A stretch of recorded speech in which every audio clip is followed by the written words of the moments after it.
Hey guys, welcome to the Mow Show, a show all about mowing and gardening. First up tonight, we're going to have our local expert Des take you for a walk around the garden to help you identify all the different things that you need to be looking at to help maintain your garden and making sure that it looks absolutely fantastic all year round.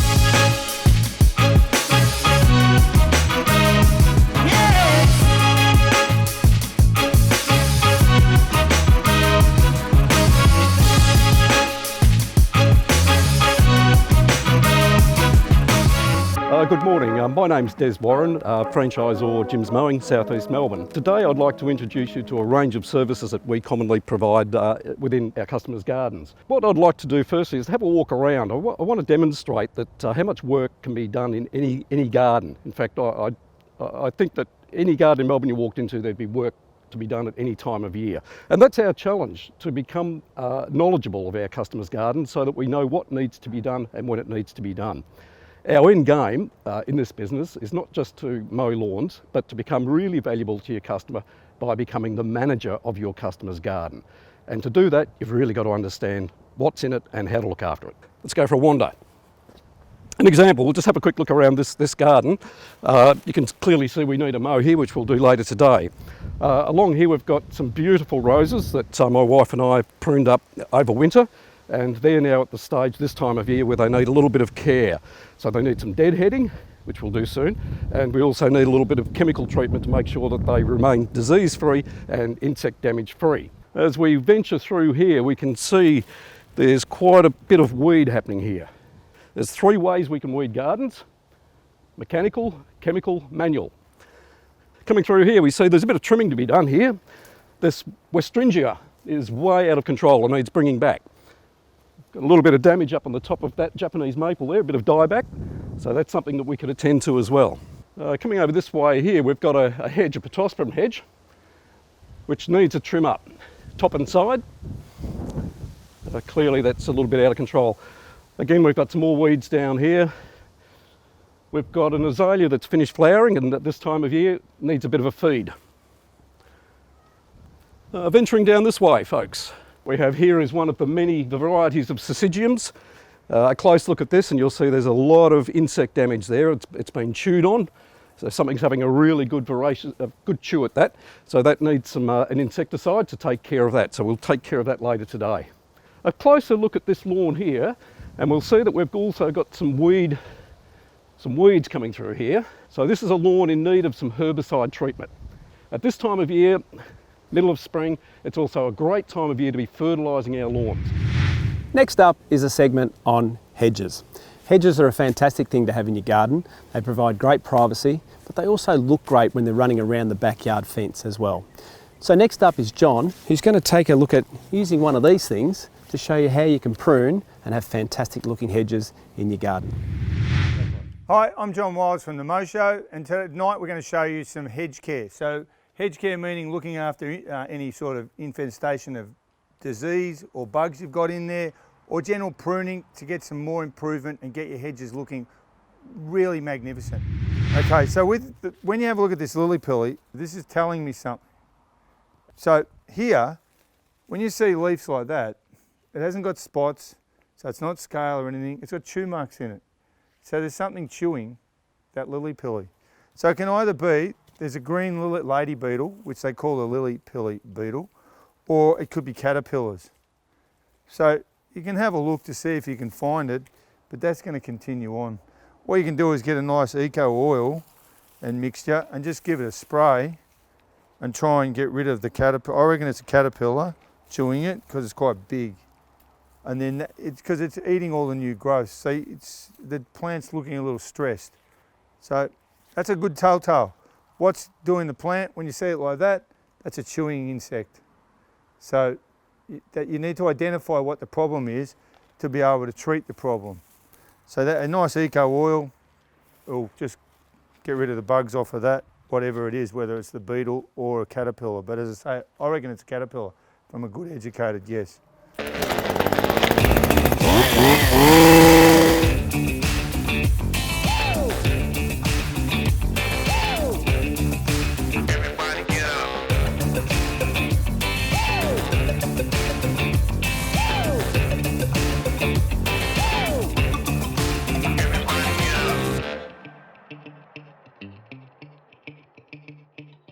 with a hedge, what you want it to do is the more you cut it, the denser it'll get. So just nicking this new shoot off, it'll shoot down underneath. It'll start to fill up in density. So just a nice, keep just knocking the little tips off will give this a much better shape, a really nice, tight, topiary ball.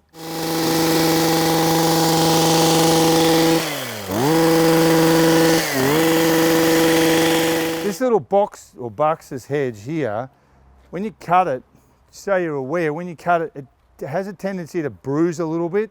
So it actually looks quite nice because it's a beautiful coloured green. But it does need a prune because it'll get out of shape. Just in case the customer says to you what's wrong. So yeah, it's quite a delicate plant, so it will bruise. So yeah, we'll just give it a little shape, keep it in its shape a bit. You can see here where we've cut this one, you see it might be a bit flat here, but there's a little bit too much competition. They're a bit close together. We're all a bit guilty of that because we're trying to fill gardens. So again, you're just cutting to the shape of where it is as best you can.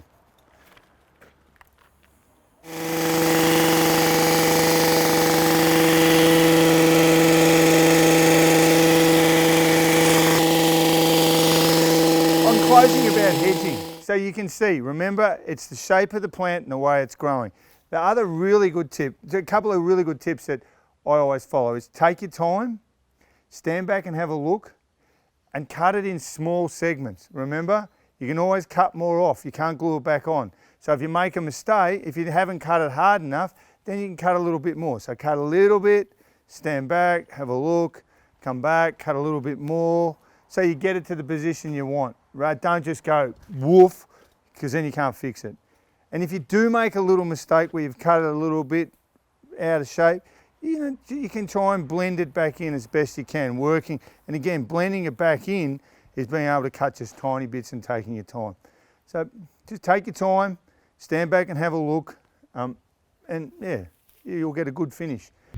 Hey guys, today we thought we'd take a little bit of a look at whether we purchase a whippersnipper or whether we take a look at buying a dedicated edger machine, okay? So we thought we'd take a look at some of the pros and cons. Obviously with a whippersnipper, some of the names also for a whippersnipper could be a brush cutter, or if you are an American, you're going to call it a weed whacker, okay? In terms of the pros and cons, there's probably far more flexibility with a whippersnipper. It means that you can not only do an edge with a whippersnipper, but you can also do some slashing around, cleaning up under hedges and plants, so there's a few things that you can do. When we have an edger, it's a far more dedicated tool and your flexibility is minimum, okay? So really what you're doing there is just simply making that really nice sharp line of the edge. So this particular machine is going to do a fantastic straight edge. Mind you, this also with a really good operator will give you a fantastic edge as well. But if you are looking for that crisp, perfect professional edge, then the edger really does become the machine, okay? In terms of using and operating, there's a fair learning curve for both, okay? So trying to get that nice edge with the whippersnipper, it'll take you a little bit of time to do that. So you'll probably find you get some jagged edges. And the same here with the edger. Once you learn how to use it, it's going to be okay, but it does take some time to try and get it in the slot and get it going. When it comes to a little bit of the cons, we're talking a bit about replacement of either the blade or the cord itself. You will run through the cord fairly quickly. The trick with a whippersnipper is to make sure you keep your head up high. Remember this, you're actually only cutting the edge or the grass with about that much of the cord. The mistake most people make is they think they're cutting with the whole cord and therefore it snaps and breaks and you've now got to pull it apart and start again. In terms of the blade, again, we've got the blade here, so it just lines up inside the concrete edge and the lawn, and you'll have to replace the blade from time to time, but that'll probably last you far longer than probably the cord will as well, okay? So the only other point I'd probably make to point out is if you are using a whippersnipper, from a safety perspective. Now again, using any machine, you make sure you've got all your PPE on, like your boots, your gloves, your glasses, and your earmuffs. But again, especially from a whippersnipper, flicking around some rocks or flying objects certainly can hit people in the face or the eye. So be very, very careful using a snipper. You'll probably find not as bad using the edger, but again, make sure safety is paramount. Probably together, they make a fantastic team because if you had an edger, you could set up great edges and then maintain them with the whippersnipper. So there you go, guys. Your choice, which one to buy. In every garden shed, in every property, there's always that debate. Do I catch or do I mulch? Next up, our local expert John, he's going to take you through the pros and cons as to what's going to work best for you. We're going to talk about the difference and the benefits of mulching as against catching. Mulching, that's a mulch plug for my little Honda push mower. Goes in, mulches, it throws the grass back around and it mulches it up, throws it back on into the grass, which adds to the organic layer in the soil. So good for the health of the lawn, put something back in. So catching picks up all the waste, all the grass neat and tidy. So it's just the $64 question that everyone asks, which is better? This way leaves a bit of a film, which I'll show you. This way cleans it up, makes it neat and tidy. This way no waste to take away. This one you've got some waste and maybe a cost to take away. So let's have a look at the benefits. And then really catching as against mulching is a business decision you will make or a customer decision you will make. So the other thing about mulching is when you're mulching, you'll find because it's trying to cut the grass, if the grass is a little bit long or a little bit wet, the blades start to labour a bit. So it's not cutting as well or it's as effective. It's fine if it's nice and dry. In the springtime when there's good moisture or it's rained or something, it's going to make the disc labour a little bit. So, and it's not going to spin fast enough and cut the grass, so you're not going to get a really good cut, in my opinion. So you just need to make that decision as to what you want to do. Okay.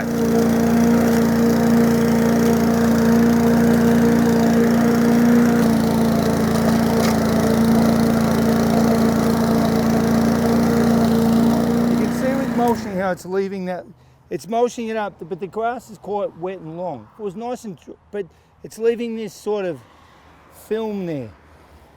From a distance, that might look okay. Okay, now I'll show you the other way.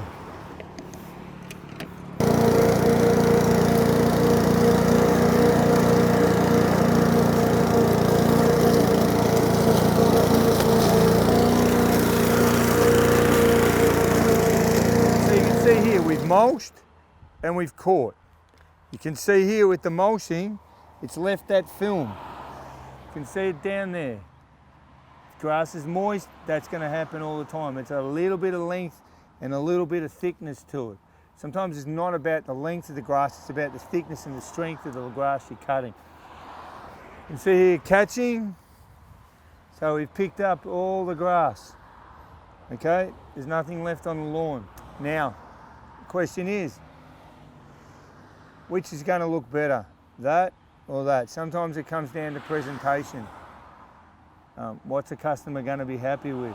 That, if they've got a swimming pool or something, the children walk on the grass, they drag the grass into the pool. If their feet are wet, they drag the grass inside. Here it's nice and clean. So the decision you have to make is to what you think is best for you and your customers and how you want to go about it. There is no right or wrong answer to this. It's your decision. Weeds, they're absolutely everywhere. Whether they're in your lawn or in your garden bed at home, there's something that you want to try and get rid of. Our local expert tonight, Des, is going to show you how to go about getting rid of them out of your garden.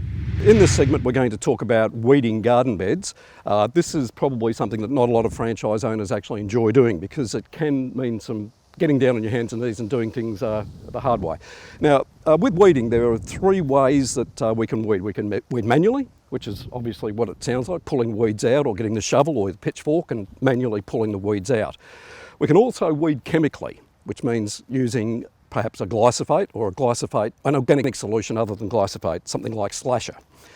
We can also weed mechanically, which for instance might be putting a brush cutter through a heavily weeded garden bed, or could be putting a rotary hoe through a garden bed, as an extreme example. Weeding, in my view, is something that men in particular aren't very good at. The reason they're not very good at it is that I think they can be a bit lazy and pull the tops off weeds. Now, what happens if you pull the top off a weed and not get the roots out? That weed's not dead and it's coming back. So with weeding, you really have to make sure that you're getting in and under the weed and getting the whole root ball out. I'll take a step back before I discuss that any further. A very important aspect of weeding is talking to your customer about what their expectations are in terms of the process that you undertake and in terms of the outcome that you're going to achieve. For example, they might not like poison, so that discounts chemical treatment of weeds. They might want a really nice finish, which means getting down hands and knees and pulling every single weed out, which is going to be pretty labour intensive. They might not be happy with putting the slasher through it because it's going to look pretty ugly. So that's a really important discussion to have, and it's also going to impact your pricing. Clearly, the more labour intensive it is, the longer it's going to take, the more it's going to cost. And you've got green waste to take away, adds to the cost. If it's chemical poisoning, then really all we're doing here is mixing up our glyphosate or our slasher, applying all our PPE, and walking around and carefully poisoning the weeds, which is very time efficient, and you've only really got a cost of chemical as well as your labour. So the process you undertake is going to really impact the price and the outcome. Okay, we're going to have a look at some manual weeding now. So I've got an instrument that's appropriate for weeding, gets underneath the roots. We call it a donger. So under the roots we go and up we come. So what we're going to do now is just continue on through here and remove these weeds. Some weeds will come out, when you've got moist soil, they'll come out very, very easily. If you've got drier conditions like summer, these weeds will be stuck like they're stuck in cement. Some weeds are a lot harder to remove than others.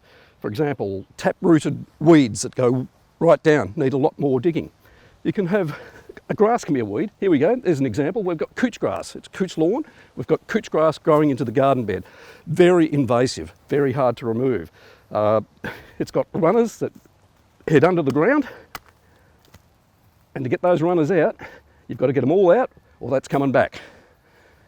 So, chemical treatment for couch in a garden bed, absolutely appropriate, making absolutely sure at no time does your chemical touch any of the foliage of the plants and shrubs nearby. Now with chemical treatment, and I've got here some glyphosate, I would not poison today, it's a bit breezy. Must be careful never to spray when it's windy or when it's going to rain. 24 hours either side, and you won't get a good outcome. You can increase the kill rate, the speed of kill with glyphosate by adding what is called a surfactant. A surfactant helps the chemical, the glyphosate, to adhere to the surface of the weed. So it's sticky, it adds to the stickiness of the chemical. So you'll get a much faster kill rate using a good quality surfactant. That's all we have time for tonight on The Mow Show, a show about mowing and gardening. Don't forget to follow us on the links that are appearing on the screen right now, or if you'd like to speak to a local expert, call us on 131 546 or go to the website jimsmowing.com.au. Thanks for watching.